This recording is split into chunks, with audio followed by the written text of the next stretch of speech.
नमस्कार. देवी आणि देवतांच्या भक्तिमय चॅनलमध्ये आपले स्वागत आहे. आज शनिदेवाची अद्भुत कथा पाहणार आहोत. चला तर मग पाहूयात. सूर्यदेवाचा विवाह छायादेवीसोबत झाला. त्यांच्यापासून शनिदेव जन्माला आले. स्वतःच त्यांचा वर्णकाळ सर्व गंभीर होता. यामुळे सूर्यदेवांनी त्यांना नाकारले.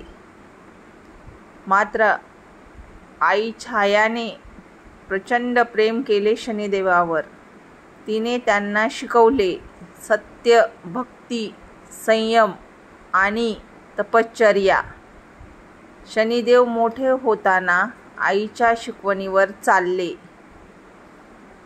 त्यांनी कठोर तप करून भगवान महादेवाची उपासना केली. महादेव प्रसन्न झाले आणि त्यांना वरदान दिले. तू होशील न्यायाचा देव. प्रत्येक जीवाला त्यांच्या कर्मानुसार फळ देशील.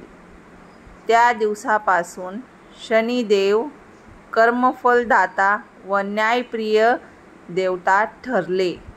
जे सत्कर्म करतात त्यांना शनी कृपादृष्टी लाभते आणि जे दुष्कर्म करतात त्यांना कठोर शिक्षा ही शनिदेव करतात. शनिदेवांच्या दृष्टीने बलाढ्य देव दानव सुद्धा कांपत असतात. शेवटी सूर्यदेवांना आपली चूक मान्य झाली व त्यांनी शनिदेवाला सन्मानाने स्वीकारले. त्या क्षणापासून शनिदेव न्यायाचे अधिपती म्हणून पूजले जाऊ लागले.